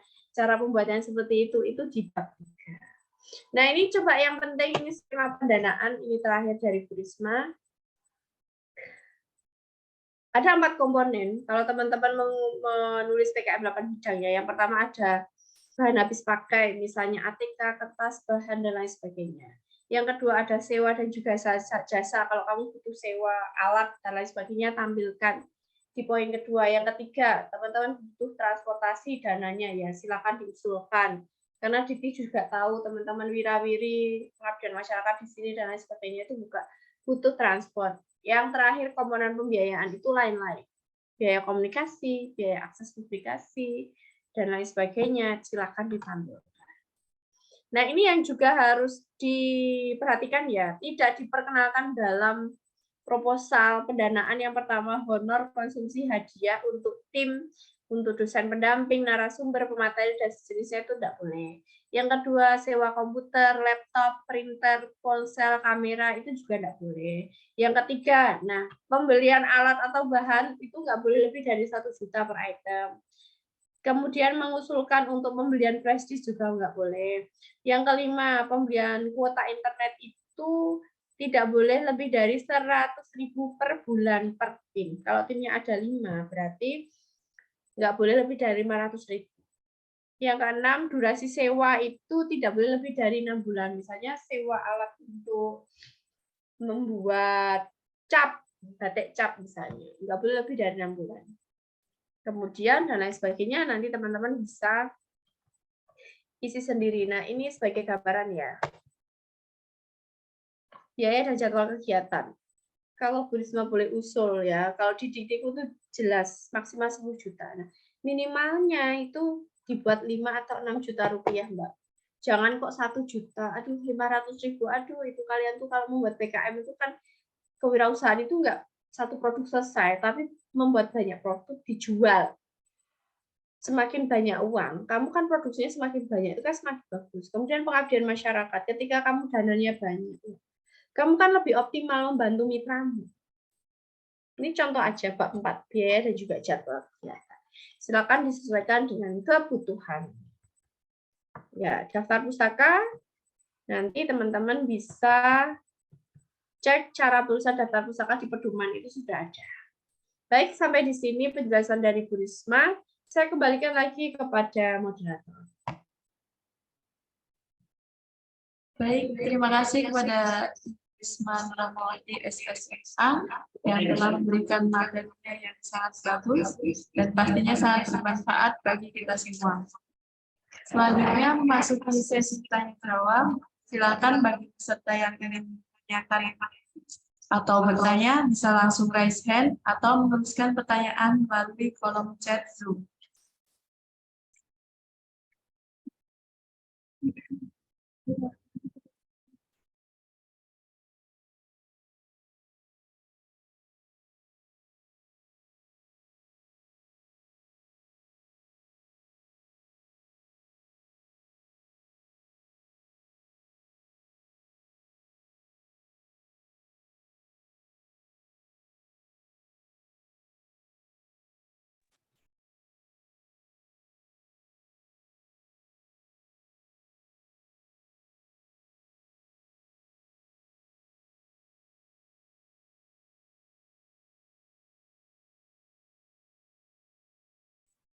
Silakan teman-teman yang ingin bertanya.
Baik, ini ada satu pertanyaan dari saudari Triliana.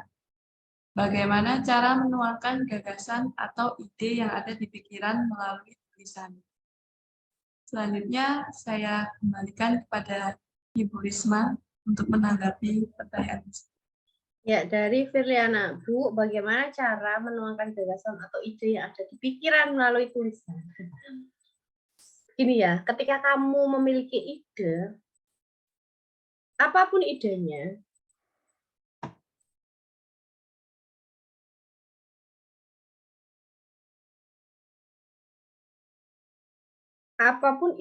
jangan hanya di awang-awang.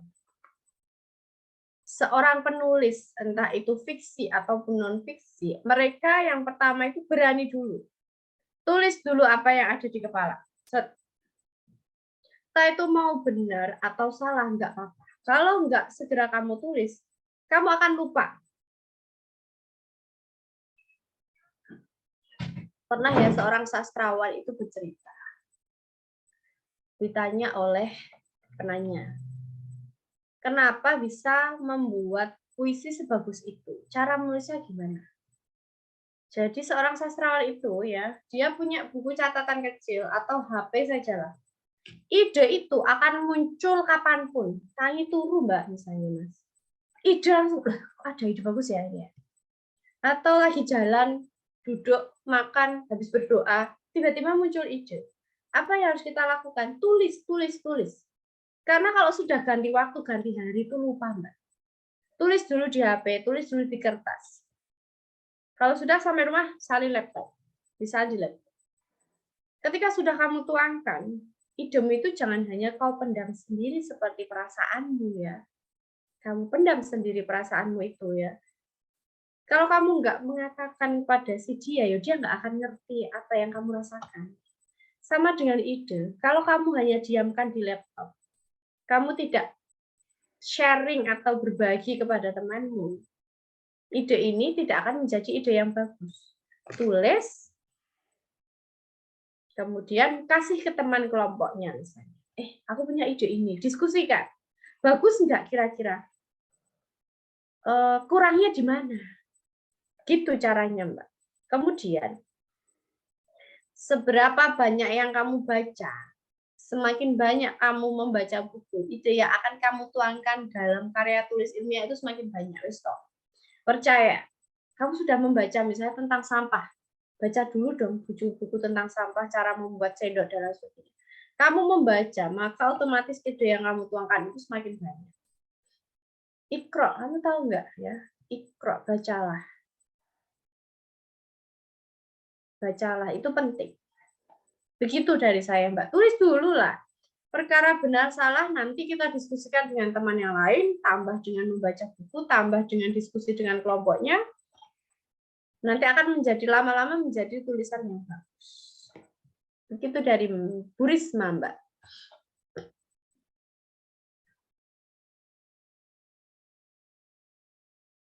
Baik, terima kasih atas tanggapan dari Bu Risma.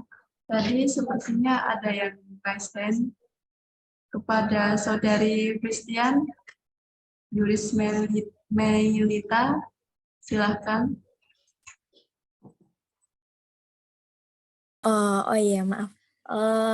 Mungkin pertanyaanku kurang lebihnya sama dengan yang ingin ditanyakan Filiana. Jadi bagaimana sih kalau misalkan kita punya ide di pikiran, tapi ketika kita mau menulis itu ternyata kita bingung, ini kita mau nulis apa, kira-kira kalimatnya apa. Kurang lebih sama ya, sama yang ditanyakan dengan Filiana. Jadi mungkin untuk jawabannya sendiri sudah dijawab oleh Bu Risma tadi.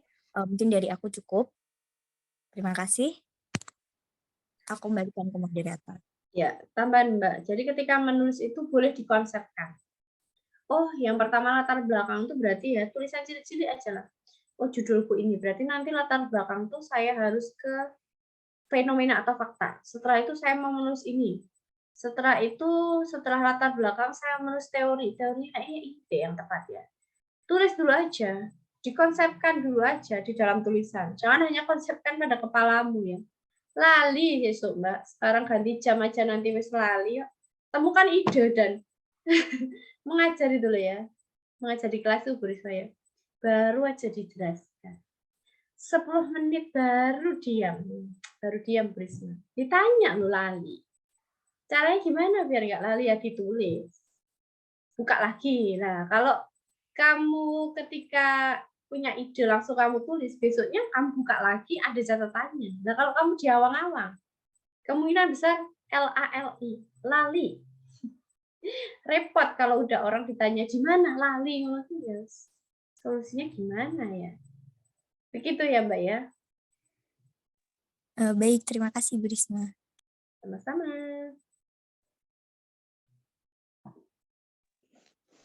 Boleh saya nambahkan? Boleh. Oke, saya Bu Fatimah. Iya Bu, monggo Ibu. Ini persoalannya kadang mahasiswa itu gimana mencari ide. Mulai harus dari mana. Memang tiap-tiap orang tuh punya cara sendiri-sendiri ya. Nih, karena ya setiap orang karakternya beda-beda, kemampuannya beda. Kalau saya biasanya gini, berpikir dulu ya, kira-kira terus menemukan satu hal yang cukup menarik bagi Anda. Nah, kadang untuk menemukan hal yang cukup menarik ini bisa jadi di kuliah, dosen ngajar, ya bahas misalnya mata kuliah makro, bahas katakanlah investasi, terus dia cerita gini, bisa jadi di situ kamu temukan ide yang menarik. Bisa jadi kemudian ide itu ditemukan dari masalah yang dihadapi masyarakat sekitar tempat tinggalmu. Ya, bisa jadi dari diskusi dengan teman-temanmu. Terus bisa jadi kalau saya itu gini, saya tentukan satu hal yang mungkin menarik dari bagi saya. Misalnya katakanlah tenaga kerja misalnya. Terus kemudian saya cari ya banyak sumber ya mungkin di perpustakaan paling mudah ya buku-buku tentang tenaga kerja saya kumpulkan semua. Ya, di Google juga gitu saya cari yang bahas tenaga kerja yang lain, saya kumpulkan semua, saya jejer-jejer itu kadang bukunya tak jejer-jejer semua, terus tak lihat satu gitu. Nanti kemudian dengan mentelengi buku-buku yang membahas satu topik yang sama itu, biasanya akan muncul lagi ide yang lebih spesifik gitu. Terus kemudian kalau sudah muncul ide spesifik itu biasanya kan keluar pikiran-pikiran yang lain, tulis saja di konsep, jadinya apapun yang pengen kamu katakan.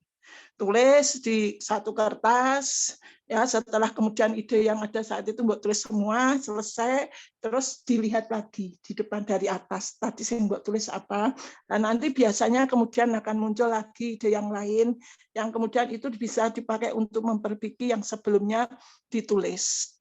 Nah, setelah itu baca lagi. Nanti dalam bacanya itu sambil dicerna, sambil dinikmati, sambil dirasakan.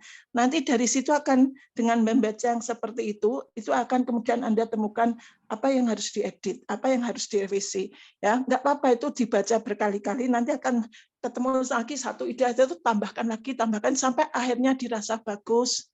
Ya, terus kemudian dibuat, habis itu mungkin bisa jadi Anda minta konsultasi ke dosen atau teman-teman yang lain. Saya bikin gini kira-kira sudah bagus belum Pak, belum Bu, gitu. Ada masukan mungkin.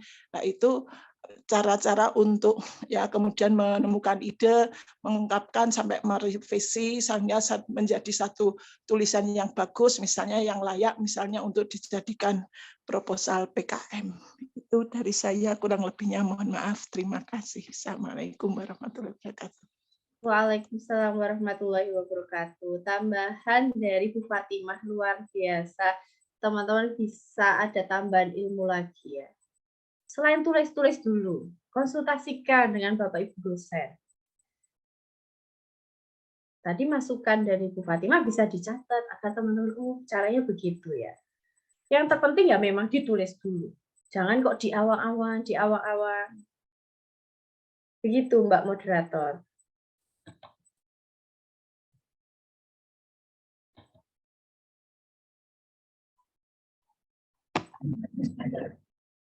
Baik, ini masih ada satu pertanyaan lagi dari peserta Bu.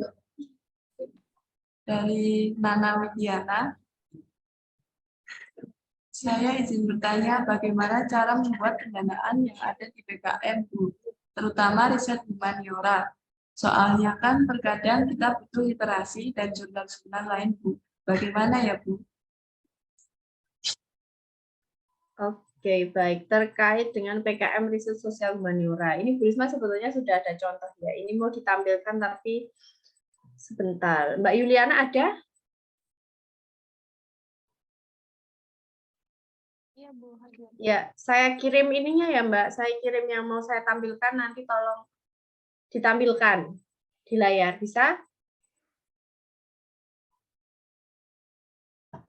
Sebentar, biar teman-teman ada gambaran. Ya.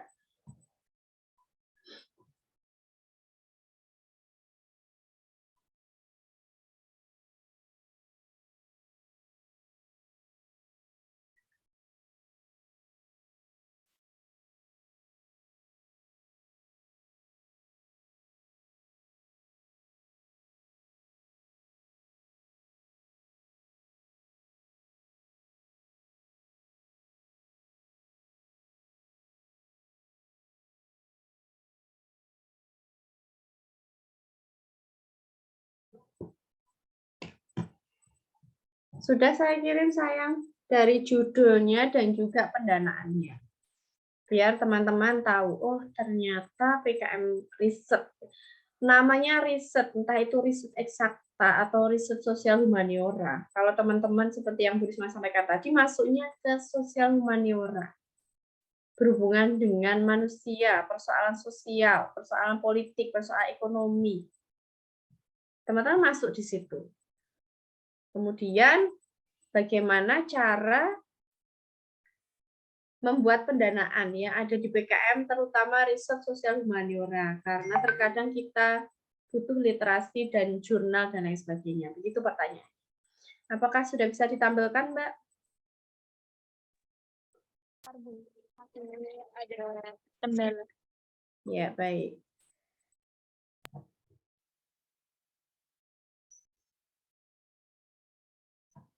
Nah, sebentar sebelumnya. Oke, ini judulnya pengaruh marketing dan media sosial terhadap minat beli konsumen pada coffee shop wilayah UMS dan juga sekitarnya. Jadi kelompok Mbak Regita, Karnova, Pramudia, dan juga Mbak Yunika ini ingin meneliti bagaimana pengaruh marketing dan media sosial itu terhadap konsumen, minat konsumen. Konsumen apa? Coffee shop di Surakarta, UMS ya, karena di UMS itu kan sekarang sudah banyak sekali coffee shop. Apakah media sosial ini berpengaruh atau tidak? Kemudian, slide selanjutnya, mereka mengusulkan pendanaan sebesar Rp8.200.000. Oke. Yang pertama, justifikasi anggaran. Yang pertama itu untuk biaya habis pakai. Yang kedua, belanja dan sewa. Ini sebetulnya untuk masukan ya, flash disk itu tadi nggak boleh dicantumkan di dalam sewa, ini nanti bisa direvisi, flash disk dicorek, nggak boleh tadi menyewa flash disk. Kemudian yang ketiga, transportasi, kemudian yang keempat, lain-lain. Lain-lain itu apa? Penggandaan proposal, laporan kemajuan, telekomunikasi kuotanya, itu bisa dimasukkan ke dalam lain-lain. Nah, kalau yang pertama, kita lihat dulu, dia PKM-nya butuh wawancara atau tidak. Kalau PKM yang riset eksakta memang pendanaan tidak terlalu cukup sulit ya, karena mereka biasanya membutuhkan laboratorium. Anak-anak kedokteran itu membutuhkan tikus yang putih untuk meneliti. Nah, mereka membeli itu. Nah, kalau riset yang sosial humaniora, teman-teman sesuaikan dengan kebutuhanmu. Misalnya, Bu, kita membutuhkan mau riset apa? Sosial media. Kita membutuhkan wawancara dengan coffee shop yang ada di sana. Berarti di sini yang lebih banyak dibutuhkan adalah untuk transportasi misalnya. Bertanya. Kemudian misalnya di situ ada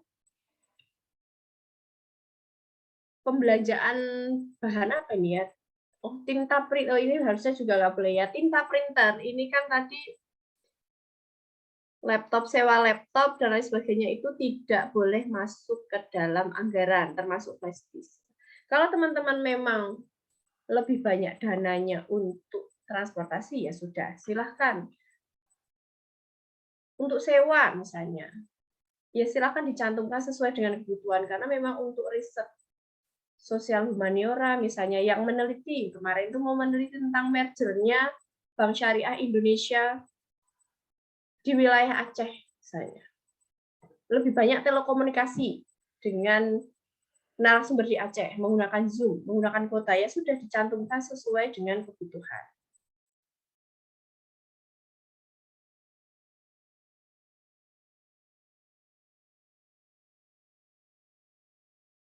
Ini contoh ya dari pendanaan atau justifikasi anggaran kegiatan dari riset sosial humaniora, 8.200.000.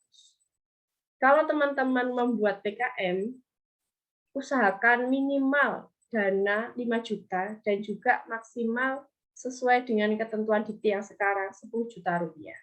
Jangan sampai kurang dari 5 juta dan jangan sampai lebih dari 10 juta rupiah.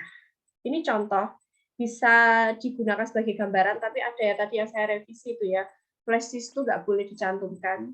Karena tadi di dalam RAB, rapat anggaran belanja yang sudah Bu Risma katakan di awal tadi, tidak boleh sewa flash disk, laptop, dan juga sewa printer itu nggak boleh. Karena diibaratkan bahwa mahasiswa itu diktir ya, diktir itu mengibaratkan bahwa mahasiswa itu sudah punya printer, sudah punya handphone, sudah punya flash disk, kemudian sudah punya laptop yang kemudian tidak perlu. Lebih banyak kepada biaya lain-lain untuk komunikasi dan juga untuk transportasi ketika teman-teman turun di lapangan.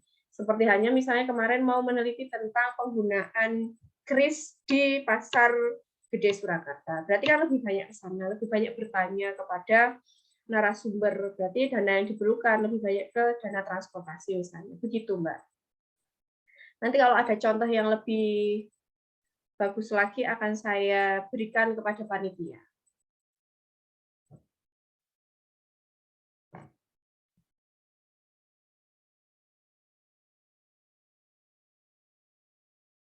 Baik, terima kasih atas jawabannya di Prisma. Sekali lagi untuk peserta yang bertanya, silakan raise hand atau menuliskan pertanyaan di kolom chat Zoom.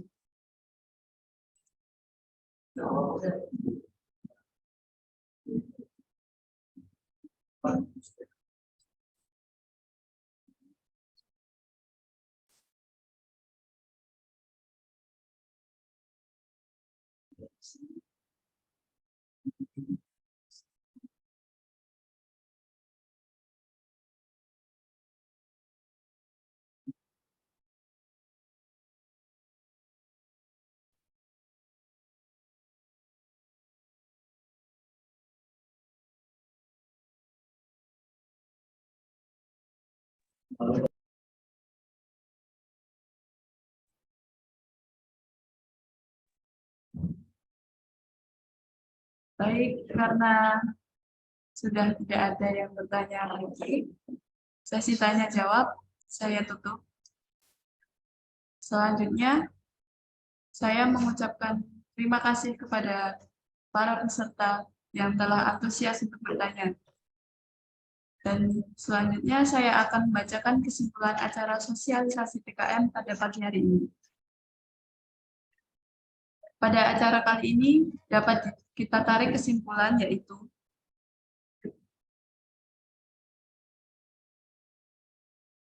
PKM adalah program kreativitas mahasiswa yang merupakan suatu wadah yang dibentuk oleh Direktorat Jenderal Pendidikan Tinggi Kementerian Pendidikan dan Kebudayaan Republik Indonesia atau Dikti, yang bertujuan memfasilitasi potensi yang dimiliki mahasiswa Indonesia untuk mengkaji, mengembangkan, dan menerapkan ilmu serta teknologi yang telah dipelajari di perkuliahan kepada masyarakat luas.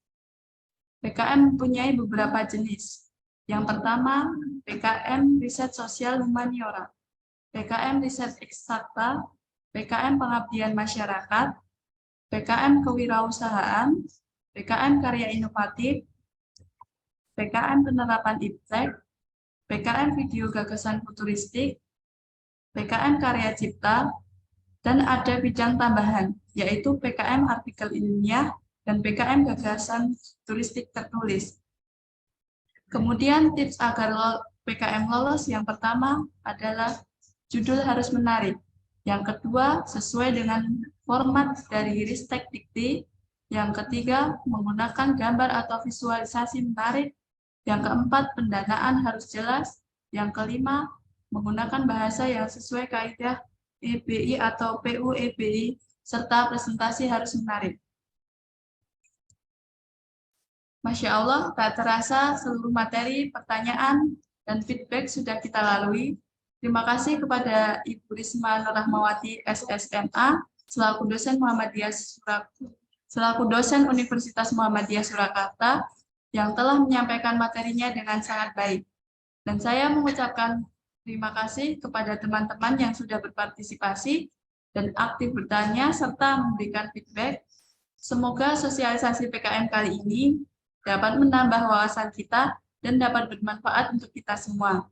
Saya Fitriana Tiara Wulandari, selaku moderator, mohon maaf apabila terdapat banyak kesalahan dan kekurangan dalam acara ini. Wassalamualaikum warahmatullahi wabarakatuh.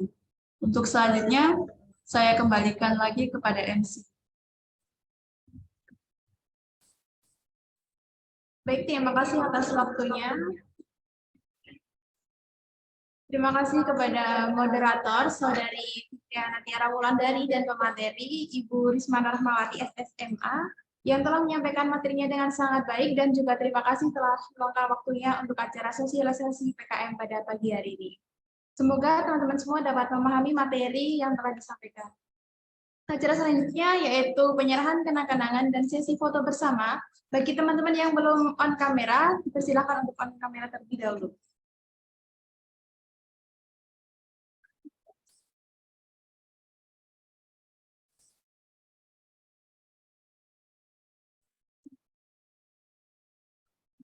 Baik, monggo silakan teman-teman yang belum mengaktifkan kamera karena ini sesi terakhir mau diambil foto oleh panitia.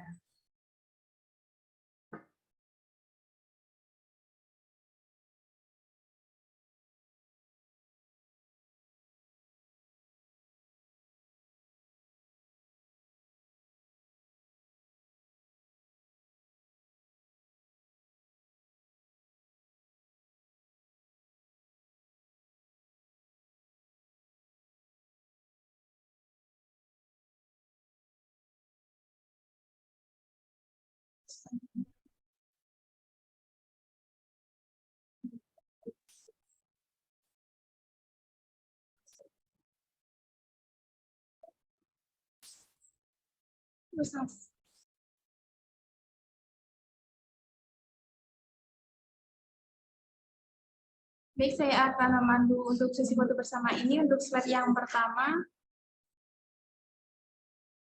1, 2, 3. Slide selanjutnya, 1, 2, 3.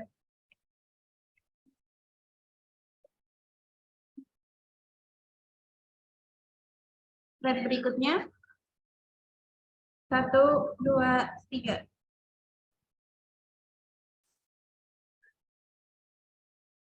Slide berikutnya, 1, 2, 3. Selanjutnya, 1, 2, 3. Untuk slide terakhir, 1, 2, 3.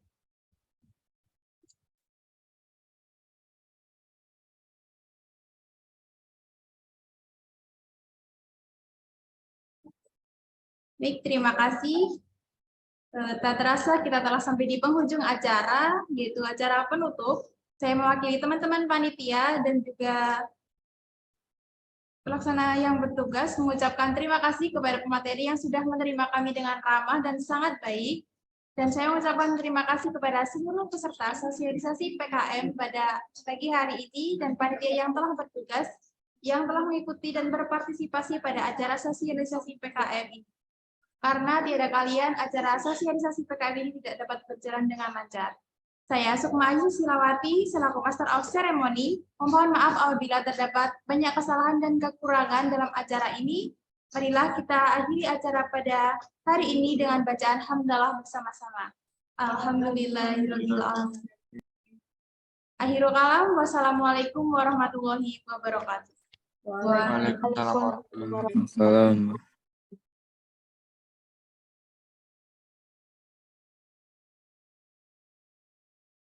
Terima kasih untuk panitia.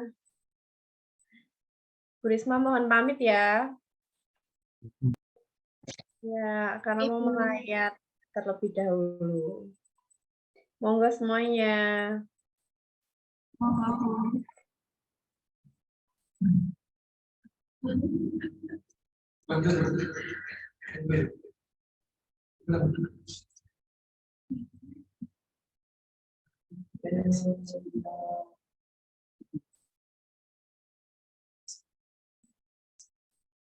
Kita